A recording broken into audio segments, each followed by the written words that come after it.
The first thing you want to learn when you hit Alcatraz is keep your mouth shut, walk with your back to the wall. I'm Pat Mahoney, former Alcatraz correctional officer, and I'll be your guide. I served 7 years on the Rock. These first photos introduce some of my fellow officers.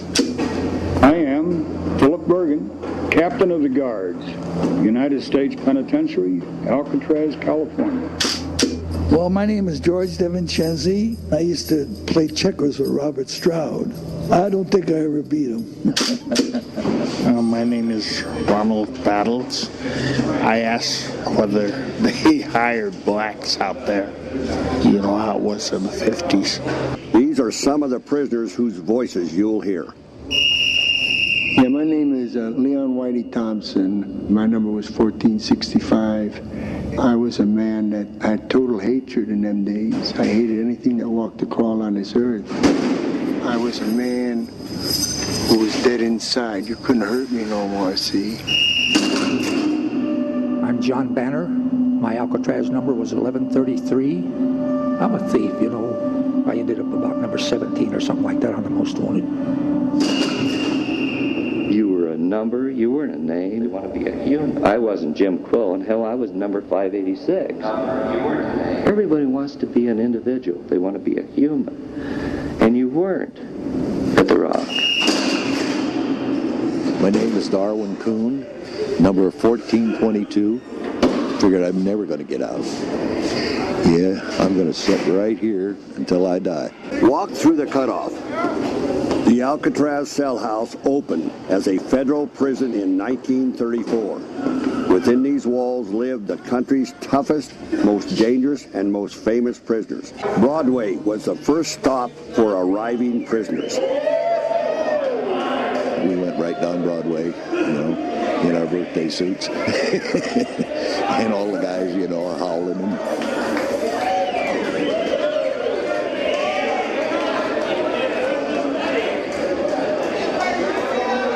Well, here's a typical Alcatraz cell.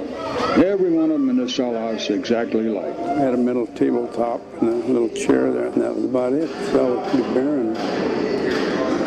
5 feet wide, 9 feet long, and 7 feet high. That's what I call a little box. No decorations allowed, anything. Couldn't paste anything on the wall. Waiting on the bed for each new prisoner was a copy of the official rules and regulations. This is the rules of the cell house.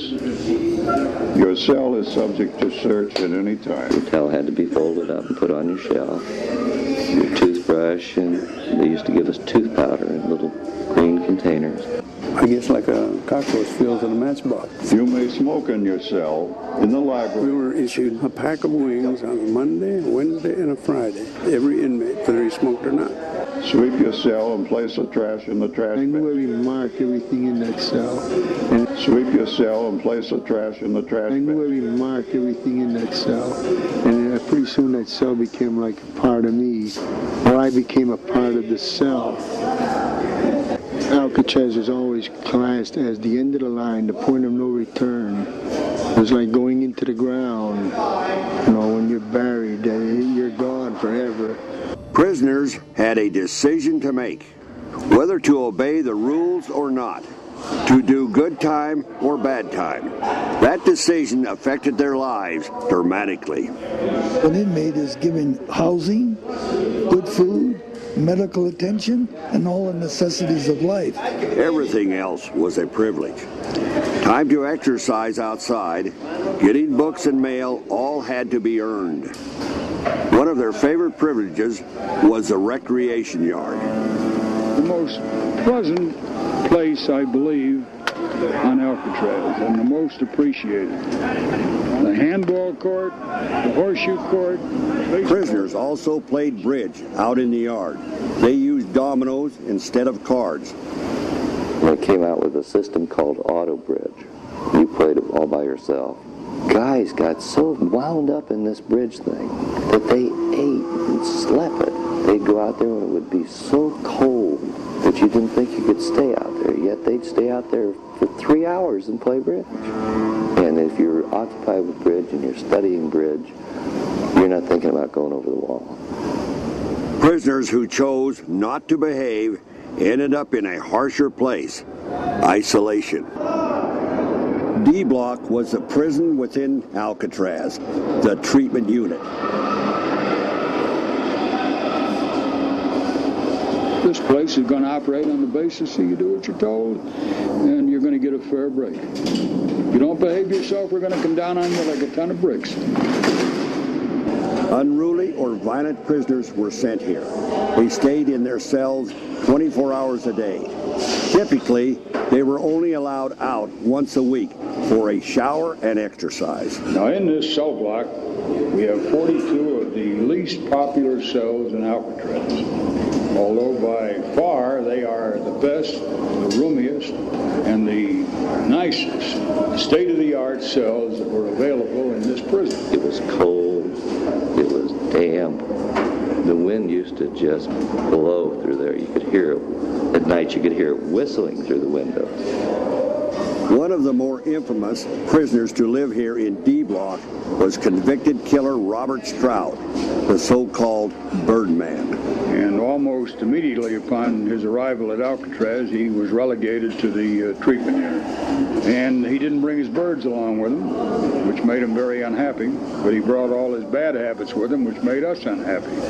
This was solitary confinement, the whole, cells 9 through 14. When the cell was occupied, the regulations required that the light be on. We kept the lights off when they were in there. They were in the dark. Well, when I'd go in the hole, what I used to do was I'd tear a button off my coveralls. I'd flip it up in the air. Then I'd turn around in circles. Then I'd get down on my hands and knees and I'd hunt for that button. And when I found the button, I'd stand up and I'd do it again. But if you would close your eyes like right now, close your eyes and seal your eyes up with your hand, with a little concentration you can see a light. And pretty soon that light will get brighter. And you got to concentrate on this. And after a while, not a short while, this takes time and practice, but pretty soon you can almost put your own TV there. And you can see things. And you can go on trips. And this is what I did. This was the prison library. You put your request on a library card. If the book was available, they'd bring it and put it in the bars for you. Prisoners with reading privileges could subscribe to approved magazines. And if it had some story about some convict out of Nebraska or something, that was cut out. Never mind that you might have been reading a serial and it was on the back of one of them pages. Prisoners who behaved could also take correspondence courses. Took a course from the University of Pennsylvania on animal husbandry. The gestation period for a pig is 3 months, 3 weeks, and 3 days. C and D block. They call it CD Street for C and D. In May of 1946, an inmate named Bernie Coy, along with 5 accomplices, decided they would escape to freedom. Alcatraz was built to keep every inmate directly under a gun. Find the pictures of the escapees and look at the bar spreader. Well, you had a man on the catwalk, gun gallery, and he carried a rifle and a pistol. Anyway, this gun gallery was more or less overseeing the whole prison. To escape, Bernie Coy knew he needed the keys in the gun gallery. Coy used his homemade bar spreader. He spread the bars apart, wide enough so that he could squeeze into the gallery. None of the keys worked. You sure you don't know which key opens its control box? 8 officers were captured and locked up in these cells. He shot them in cold blood, one by one. For 2 days, the Marines and correctional officers bombarded the cell house. And we decided that the escapees were dead. We found them there in the utility quarter. They were firing their guns as they died. I used to do a lot of oil paintings on Alcatraz. If I was painting a scene of the Swiss Alps or something like that, hey, I'm right up there skiing as I'm painting, and I used to escape that way. My grandmother taught me how to crochet when I was a kid.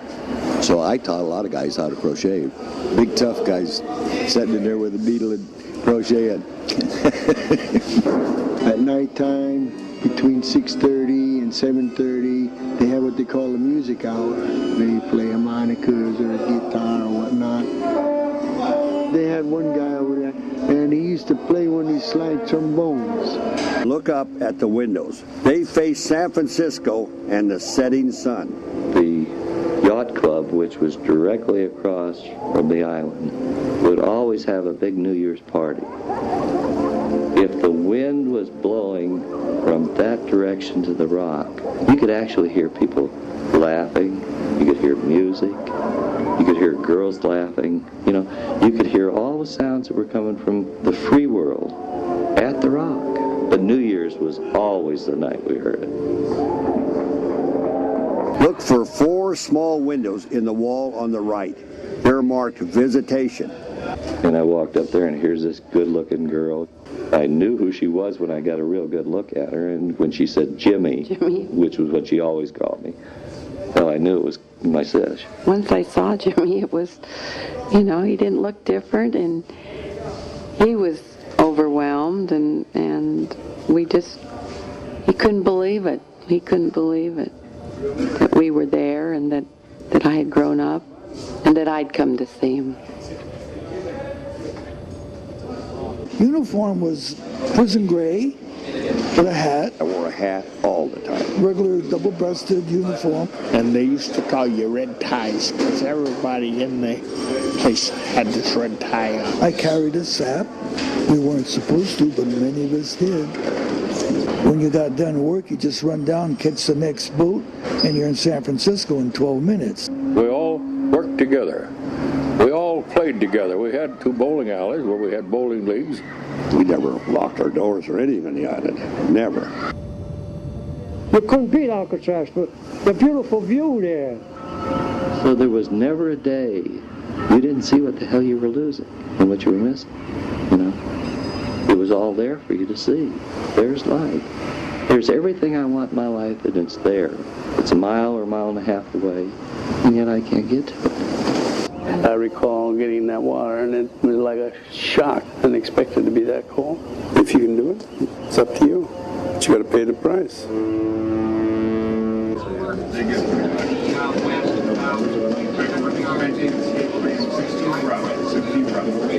When they heard the escape siren, every officer on the island rushed here to report for duty. 3 men were missing from the cell house. The inmates are supposed to be dressed and up, standing in front of their doors for count. Bill, there's a guy up here, I can't get up.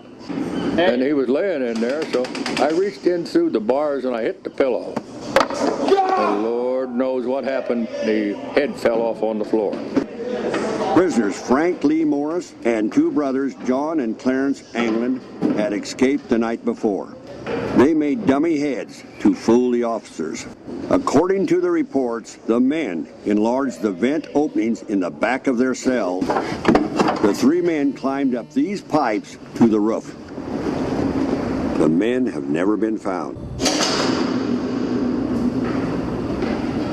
Lights went out around 9:30 at night, and that was it.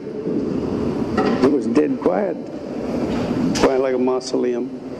It was kind of scary walking around those dark tiers, and some would sleep with their eyes open, some grind their teeth, some talk in their sleep.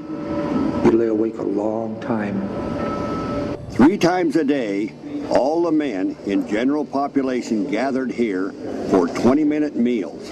Imagine 200 plus men, each armed with a knife, fork, and spoon. This was potentially the most dangerous room in the cell house. Notice the knife rack on the left. The shape of each knife was outlined on the rack. This way, officers could tell immediately if one was missing. At the end of 3 decades, over 1,500 men had served time on the rock. By then, Alcatraz had served its own time. After years of harsh wind and weather, the buildings were badly deteriorated. The isolated island was too expensive to run.